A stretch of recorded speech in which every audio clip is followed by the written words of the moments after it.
Exterior, dawn, farmhouse. The sky has the glow that you see just before the sun peeks over the horizon. The farmhouse is a typical one, with a barn in the back. Parked in the driveway is an old beat-up pickup truck. A light shines through the kitchen window. The camera moves slowly toward the window. We see what is going on inside the kitchen through the window. We also begin to hear the tinny sound of music playing on a small radio. A man is moving around the kitchen. We can't see his face. He's wearing a flannel shirt and jeans. We see him through the window rummaging through the refrigerator. He comes up with a packaged frozen sausage and biscuit. He then opens the cabinet and gets a plate to put it on and puts it in the microwave. By this time, the cameras come all the way in through the window. We still have not seen his face. Interior, dawn, farmhouse kitchen. The man punches the start button on the microwave, then pours himself a cup of coffee. He sips, and we see his face. The killer. While the microwave is going, he walks over to a doorway and looks into the bedroom. The bedroom is very dark. We see the face of a woman in the bed. She's very beautiful. All we can see is her face and a shaft of light from the doorway. She's lying on her stomach with her left arm hanging off the bed. The killer smiles contentedly as he watches her from the door. The microwave dings.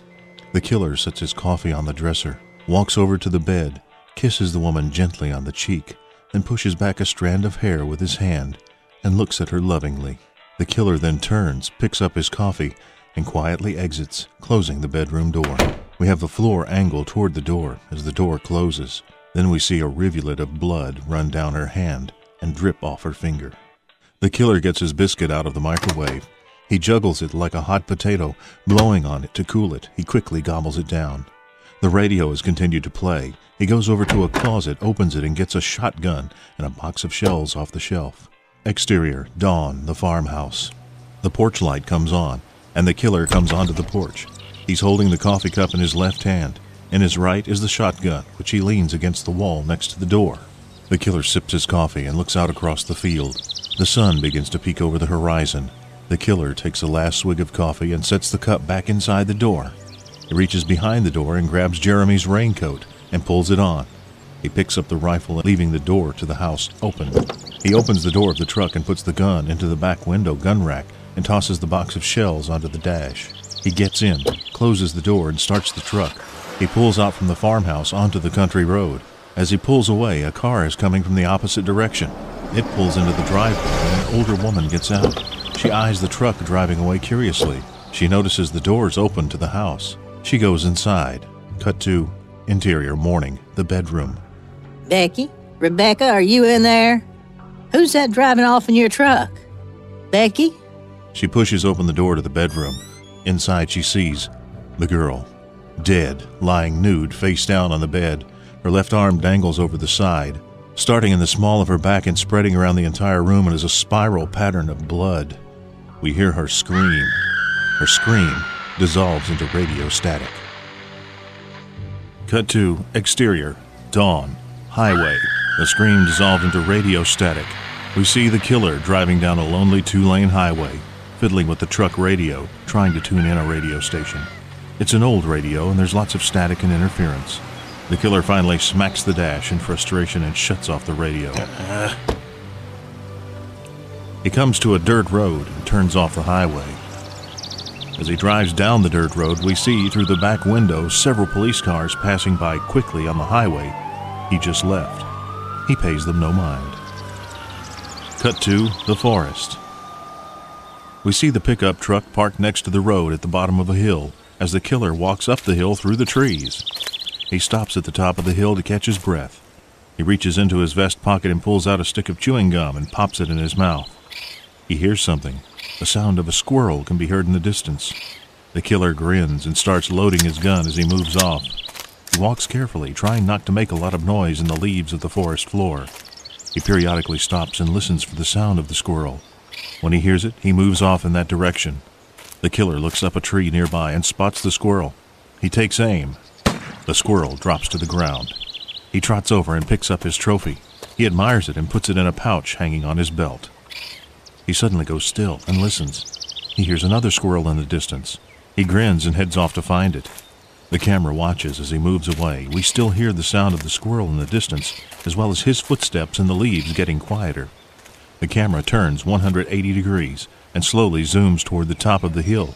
We faintly hear bloodhounds barking and voices. Exterior, morning, the forest.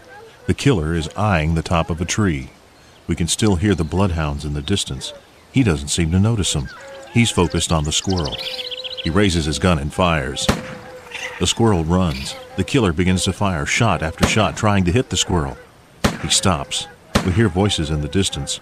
We can make out a brief phrase. Look out! He's shooting at us! Suddenly there's a zipping sound in the air, and the trunks of the trees behind him begin to pop and explode with the impact of bullets. An instant after they hit, we hear the shots. The killer ducks and starts looking around in a panic. More shots pelt the trees and ground around him. He drops the squirrel and begins to run. He dodges between the tightly overgrown trees, bullets still whizzing by and shattering smaller saplings. Bloodhounds are baying. He jumps over logs, trips and falls, losing the gun.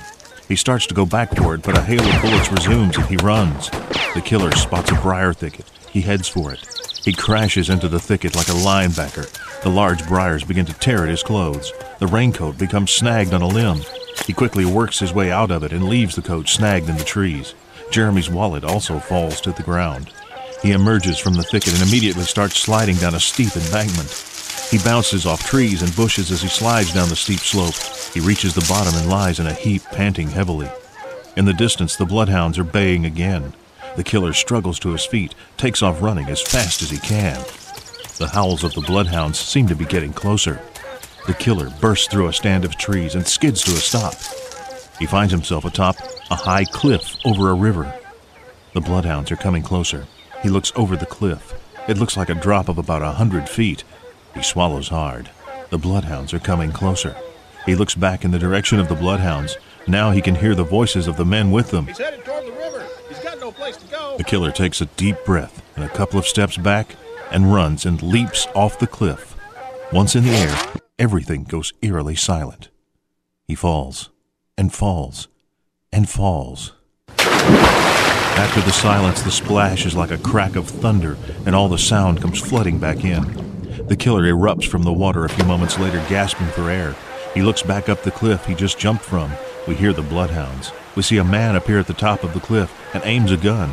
The killer ducks underwater, swimming hard. A couple of bullets hit the water and zing past him underwater. He begins to swim for the shore. He struggles up the bank and begins to run. Exterior, day, the woods at the power lines. Quick cuts of the killer running through the woods. He's limping slightly. His clothes are wet and torn. He comes out of the edge of the woods into one of the pathways cut for building high-tension power lines. He stops and listens as the bloodhound barks are fading. He smiles and starts walking down a path following the power lines. Suddenly, blue arcs of electricity start dancing all over the killer's body. He drops to his knees in pain. He looks confused. Oh, God! Oh, not so soon! The sky's beginning to cloud up with an approaching storm. He looks up and sees blue arcs dancing along the power lines, and he's zapped again. He struggles to his feet and takes off at a trot.